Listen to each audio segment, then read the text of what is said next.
on YouTube? Today is going to be more of a tech day. We'll call it Turbo Tech, I guess, or Turbo Talk. So I got a couple of questions. I put some feelers out there about what everybody wanted to kind of talk about. So today's going to be more of a talk video, some photos, maybe some videos of certain things, but today's main topic is going to be about turbocharging. So you got maybe a factory S2000, any kind of car, but we're going to kind of talk about like we're talking about an S2000. And you want to go faster. You want some more power.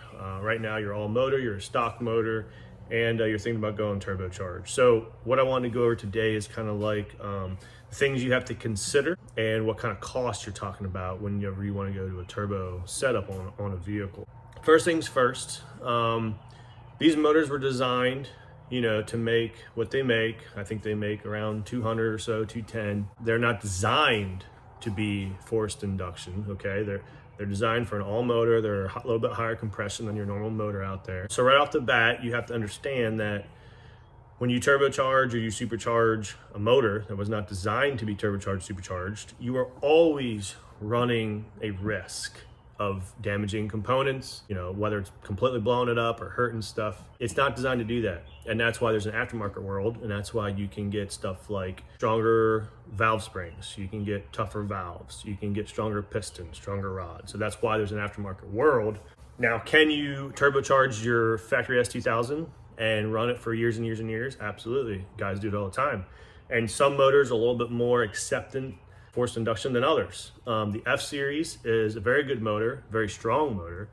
I've known these motors completely stock to make 700 to 800 horsepower and actually hold up for quite a while.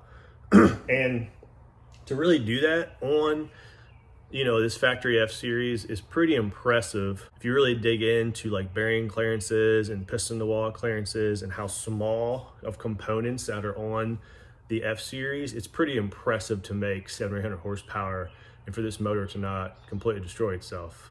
Now, is it going to last forever at 800 horsepower? No, it's not. But will it do it? Yeah, it definitely will. And if you guys want to talk about, I get this question all the time. How much power can I run on a stock motor before it blows up? Well, I've known motors to blow up at 250 and I've known motors to blow up at 800. So it really, a lot of that has to do with your fuel and your tune and how you treat the car. But if we're going to take all that out and we're going to say that, you maintenance your car, you change the oil, you're always looking at it, you got a close eye on stuff, you have a great tune, a good ECU, no issues at all. I mean, I ran my car at 7-something for like a whole year before I started running into bearing problems. So they can run a while at pretty high horsepower. Personally, I think on a stock motor, I think once you go over that 500 mark, 550, 600, start creeping up there, that's when you start getting into the danger zone, if you want to talk about, a danger zone.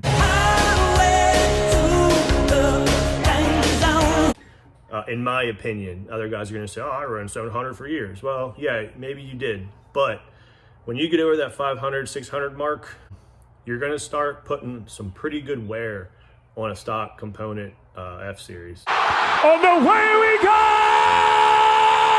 Ladies and gentlemen, Eddie Hall lifts the half-ton. And that's talking about, you probably already should have head studs in the car, probably should have valve springs and retainers in the car, so you're not dropping valves. But anyways, besides the point, I'm kind of rambling right now. Let's get back to the basics. So you want to turbocharge your car. First things first is you need to decide in your head what kind of power you want to make. What are you going to do with the car? Are you going to road course it? Are you just going to street drive it? You're going to roll race it? You're going to drag race it? And then decide power goals you're going to want. And you have to match your turbo and your fueling around your power goal. Okay, you can't say you want to make 1,000 horsepower and say, well, I want to run 93 pump gas. That's out of the question, at least with a 4-cylinder. I know the V8 guys, you guys can run quite a bit of horsepower. You have a lot more cylinders to, even out the power. Think about it, if you're making, say, 1,000 horsepower on 4 cylinders, that's 250 a cylinder. You make 1,000 on a V8, that's a lot less. It's only 100 couple of cylinders. So we take a lot more stress on a 4-cylinder. So say you decide, well, I want to turbocharge my car and I want to make 500 horsepower, very respectful power level for S2000. Stock trans will be able to hold that for quite a while. Rear end, give or take. Rear ends are a little sensitive in them, but you want to make 500 horsepower. Okay, cool. At the 500 mark, can you run pump gas? Yes, you can get away with pump gas on 500. Do I like to run pump gas at 500? No, I don't. Really, I like to stop around 450 with pump gas and then move on to E85 after those type of numbers. I've made over 500 on pump gas with them, but they can be very finicky. Pump gas sucks. It detonates, it just doesn't hold up like an ethanol fuel-based fuel will.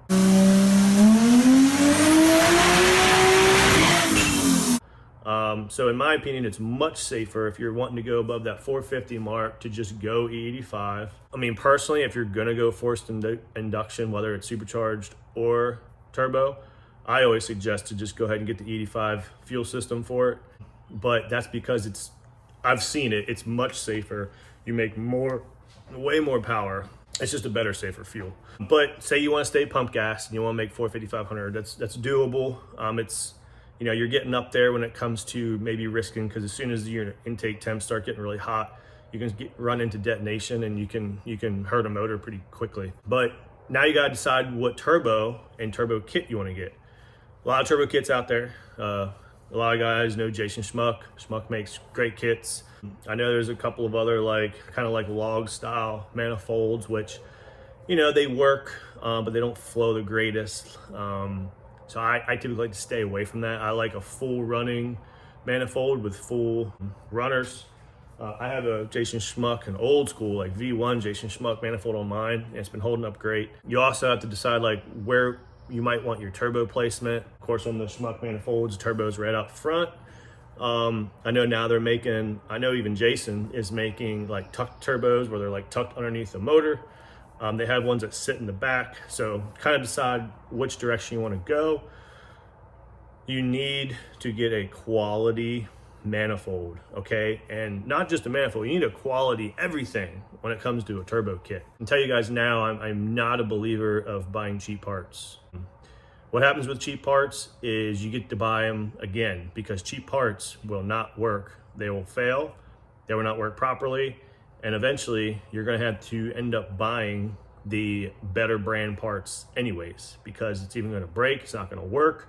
You're gonna make your tuner mad, and your tuner's gonna say, get rid of this piece of junk, get a name brand, whatever. So in my opinion, and I know everyone's budget is different, but if you're stepping into the turbo world of an S2000, save your pennies because it's expensive. There you go. Thank you, sir.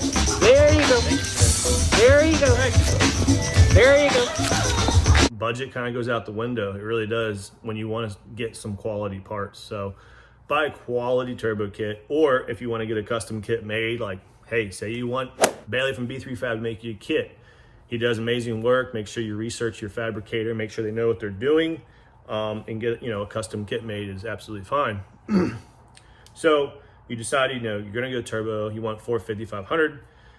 Now you got to decide what turbo you want. And once again, I like good, reputable name brand turbos. I will not put a Chinese, eBay, Amazon special turbo on it. And I know some of those, I know VS Racing, and there's a couple other names that are getting a little more popular. They're not quite complete Chinese crap, but they're also not like a $4,000 precision turbo, kind of in the middle.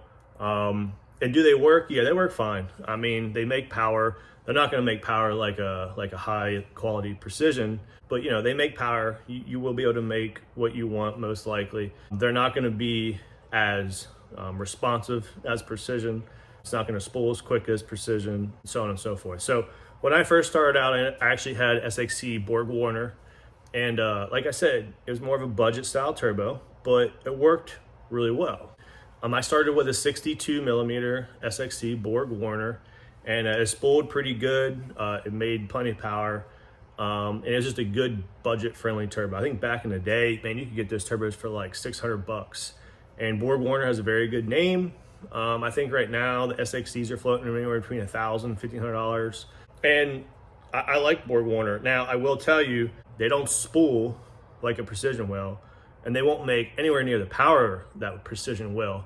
But they are a very tough. Borg Warner's been around a long time.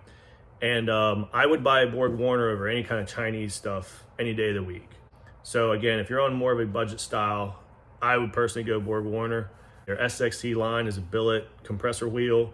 They have T3, T4 style stuff, and they're great turbos. Like I said, I ran one for quite a while. I did step to a 72 SXE, noticed a little bit of difference, not huge, and that's quite a big of a jump. I was really expecting the turbo to really be quite big power difference, but it really wasn't. And then I jumped from a 72 Borg to a Gen 2 72 Precision and completely blew my mind away. I could not believe the power and the response of the Gen 2 Precision over the Borg Warner. It spooled up so much faster.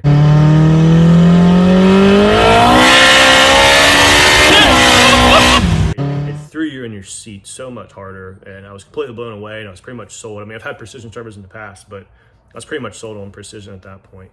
But anyways, match your power goals with your turbo size. So when I say that, if you're floating for 500, you don't go out and buy a 1400 horsepower turbo. I mean, you can easily make, 500 on a 55 millimeter, 58 millimeter style turbo.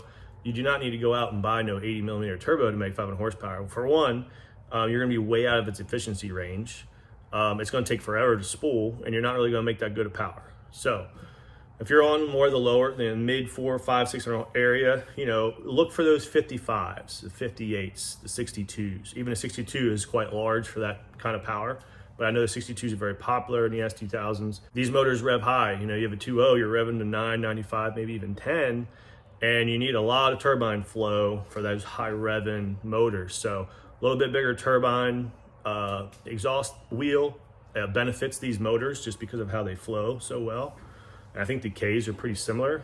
So go with something that's going to match your power. And that's what I tell guys, the 62 is a very good turbo. It's a little overkill for, 400 horsepower, but it will make it, and it'll give you room to grow.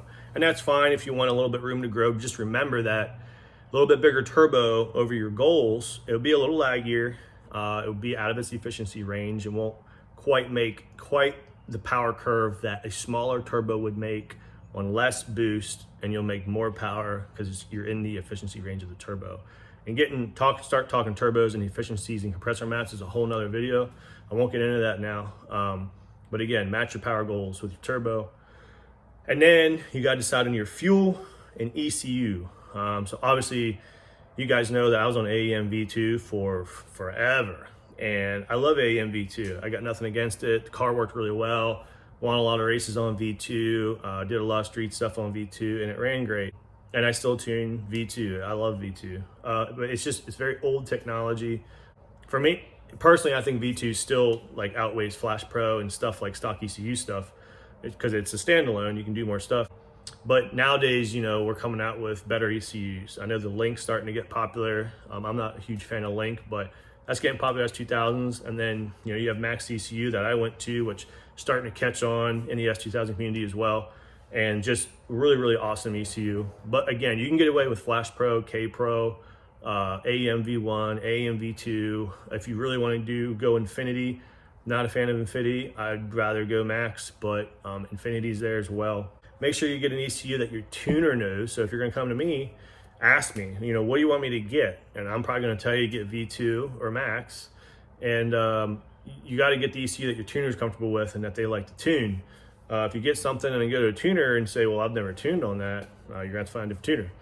But you got to get a good ECU, and you got to get all your sensors. So minimum, you got to get a wideband sensor for any type of boost application. Okay, wideband, wired to your ECU, because your tuner needs to know what your air to fuel ratios are. Not to mention, most of the newer style ECUs are all VE based, and they got to know what your O2s are reading.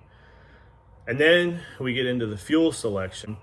You got to decide if you're going to stay pump gas, you're going to go 85. If you're smart and you want to go 85, I'm going to tell you to overbuild your fuel system. Okay, you can never go, you can go too big on fuel system, but overbuild it, because most likely, you want 400 this year, next year you're going to want 600, and you don't want to keep having to upgrade lines and upgrade everything. So I believe you want to go 85.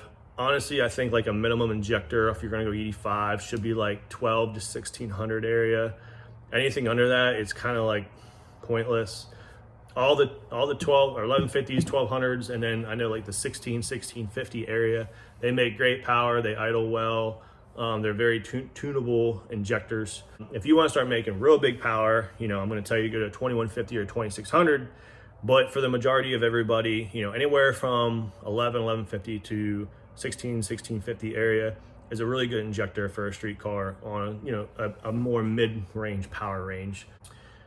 Big thing for me with fuel system is quality parts, and with 85 you need volume, you need flow. So take the factory lines and get rid of them. Don't want them anymore. You got to go with a nice, I like to run a -8 feed and a -6 return right off the bat. For 80, I don't even care what power you're going for. Unless you're over 1,000, a -8 is perfectly good size for 85. And then I'm going to tell you to get a big pump, even a 450 or a 525, because you can't over pump them. If you got an 8 and a 6 return, you'll be able to return a 450 or 525 just fine with a good regulator. And that's another question. What kind of regulator do I get? I always suggest going external regulator. I do not like the fuel rail regulators that bolt on. The orifices are tiny. They don't flow very well. They're very finicky. Get a full-size Aeromotive external regulator or Fuel Lab or whatever your brand choice is. They flow better. They got bigger orifices, bigger springs, better diaphragm. They just work way better. So get an external regulator, get those lines on, get those injectors, and you will have a really good, solid fuel system for quite a while. Also remember, guys, with a big fuel pump, you got to do a rewire. So you're going to have to run an external relay. You got to run good, solid battery 12 volts to the relay, and put it on some type of switch or something. And that way you're not burning factory wires, because the factory wires are like 18 gauge wire, and a 450 draws way more amps than what 18, 20 gauge wire is going to handle. So I would run at least a 12 to 10 gauge area, and also make sure you get very good grounds on these pumps. These things get very hot. They draw a ton of amps, especially when you start trying to push some fuel pressure, and you definitely don't want to burn stuff up. So last thing I'm going to talk about is getting everything together, of course, and then making sure everything works well. So get quality wastegates, get quality blow-off valves, make sure your placements are correct. And then I also suggest, when it comes to tubing or hose, I run the real flexible silicone stuff. Rubber tends to get dry, crack, it burns easily, and you just run into a lot of issues. And then you can go the other extreme and go to the push lock fittings with the nylon style hose. And I did that for about a year, and all I had was issues. I had leaks, I had burns, the fittings weren't holding right. So I went back to my old ways. I went all silicone, and I've never had a failure on silicone. It holds up to way hotter temperatures. It doesn't dry and crack, it doesn't tear, it doesn't blow out. I get the real thick sidewall silicones, and it's awesome stuff. So that's all I run now, is this thick silicone stuff. And then you're ready to tune. So go to your tuner, get a good tune on the car, safe tune. Make sure you're going to somebody that knows what they're doing. You can make or break a car very quickly with a bad tune or a good tune. So make sure you guys research your tuner. They know how to tune what you're running. So next you want to talk about cost, what it's going to cost to go turbocharged. And I got on Jason Schmuck's website, and it looks like with a turbo manifold with hot parts and dumps going up, with a T4 flange, you're looking at $1,850. That's not that bad. It's very good quality parts. So $1,800 gets you a really nice hot kit. Of course, you're going to need the cold side as well, and a good intercooler. And then you're gonna need to choose your wastegate, your blow-off valve, and your turbo. Again, you know, turbo, depending on your budget, if you wanna go more cheaper route with like a Borg Warner, or if you want top of line, top dog, like a next gen precision, it's really gonna dictate how much you're gonna be spending. Fuel system can get a little pricey, you know, injectors right around 1,000 or so, could be a little more, could be a little less. You know, fuel pump, you're gonna probably spend $200-300 on a fuel pump, and then fuel lines, depending on where you get your fuel lines at, you know, you could be spending, you know, a couple $100 on fuel lines and fittings. In general, you know, to turbo an s2000, I would probably, with good parts, I'd probably sit you around 5 to 7 area. And that really all depends on what kind of, you know, quality parts you get. You could probably go a little cheaper, 3 or 4 area, but then you're probably starting to cut some corners. Maybe you're buying used stuff, which is fine. But just remember, when you buy used stuff, you know, it's not gonna guarantee it's gonna work good like the day that person bought it. So again, I mean, yeah, it's pricey, it's not cheap. Of course, you gotta take in consideration too what ECU you're gonna go with. Flash Pro probably being the cheapest, or V2. And going like Max or Haltech or something going to be your most expensive. But again, you get what you pay for, guys. The car runs super smooth on Max ECU. So again, it's going to cost some money to go turbo, but spend your money right. You know, spend it on quality parts, and you won't have to spend it again. So I hope this video kind of helps kind of guide or kind of figure out, you know, if you're an all-motor S2000 guy and you're thinking about going turbocharged, hopefully this video kind of helps you kind of see into a little bit of how much it takes to go turbocharged and what you're looking for. So again, you know, match your power with your turbo goals. Make sure you guys are on the right kind of fuel, and just have fun with it. A turbo S2000 is so much fun. It gets a ton of attention. If you go to meets and car stuff, everybody loves looking at a turbo S2000. They just look super sick.